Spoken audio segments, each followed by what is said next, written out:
Hallelujah. Therefore, Onyankopon shall be brave. And then some of our quaba at about asie Saint-Jumedi so. Therefore, your mom pie. Ye Nyankopon ni abankesi ekoso da wase nenso de akyeye. Wo de yankwa akyeye ne ane ye nida so nyina ne say. Wo hihye ne mapa amayen. Na odwumedi nso a wo de ahye nsanso ye so ho ahoden. Aye betimi de aye de ahye woni onyam.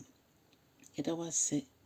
Bompaye ma wiase asomdwe hene o ma wonsaso ade nyina ye din tieso sama wonsaso kanka wo Ukraine eni Russia so ma woni onyam nya kese na sa otan enfiri ho na ye hu kese ye no mane ye wo Jesus Christo demo eni abompaye amen. Odofo ene ye befa ya kenkan sem no ede efi Romanfoɔ mati nso ne chichemu dunu ekosi anase dunnan edikosi eduenu enum. Okay. Ena oka say emra no nye no enedi ohaw no ba. Na ye honhom ade na eye. Na si aka say bɔne a bɔne su a na je say mfi emra no mo emra no de otwe adwene gina so.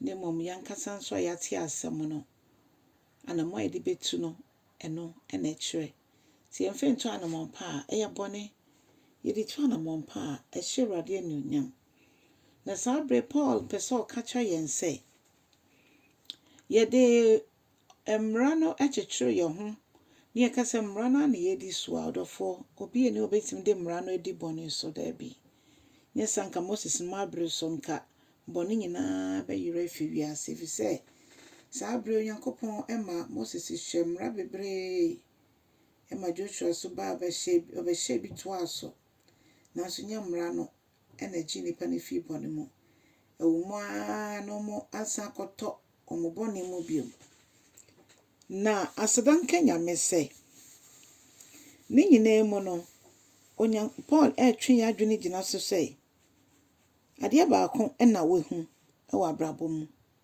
se papa peso ye no ontimi nye na bɔne a onpeso be ye no eno na oye aye nyina ye do Onyankopon mra no na de bia e ka se bisa se wani o Kristo ni e ka se Kristo ni a wapa ne ho achi ma Onyankopon Yesu de ne bɔne ache no na afei obo na brabo o Kristo mu empe bebre ye ka ne sa ye ka se wudi na hyede so a wo ye ne de ampa ye ka ne sa nanso ya hoɔden ankasa de entimi enni bɔne so ya hoɔden entimi nye adwuma no agese ye dane ma ɔno ankasa so ɔno be mu a ɛna yehu n'ani onyam ɛdeedi yehu sedia Onyankopon etie ene kwan opese ɔde ye fa so so ɔbɛma ya hoɔden me yedi bɔne so enyina so no say medo Onyankopon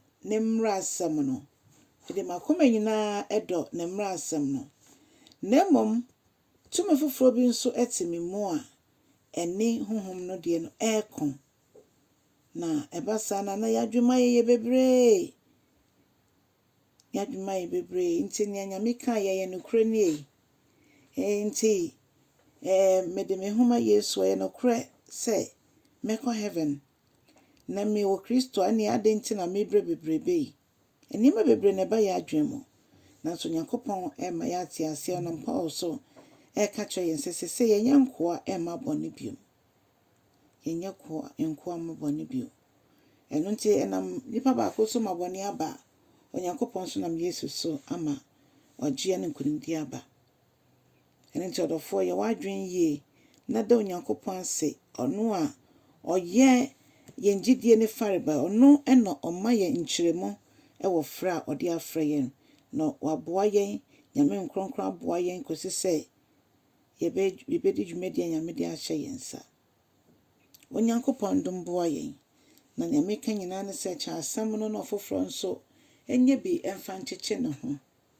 na se Yesu anche no ba na ni enwemo ye mu biara anyo yeraba empai bo nyina ne se obi bia otimeni bia a de bia oni yen ewo line isui yenim se wotwɛn heaven kwan. Ɛno nti bɔ w'abrabɔ yie. Mama yɛn nyinaa yɛmbɔ yɛn abrabɔ yie, yɛbrɛ yie. Na Kristo Yesu anka nkyerɛ yɛn sɛ onimu yɛn. Onyankopɔn nhyira wo no ndom na so aba wɔ da yi mu. Ma yɛ kokromoti ɛkyerɛ sɛ egyina hɔ ɛkyerɛ sɛ w'ani gye asɛm no ho nti yɛntɔ nkɔ so. Onyame nhyira wo. Na afei ne yɛka nyinaa ne sɛ wa subscribe a nyame nhyira wo. Wo subscribe nso nyame nhyira wo. Bɔ mmɔden na subscribe. Na fa hyɛ Jesus ne onyam. Amen and amen.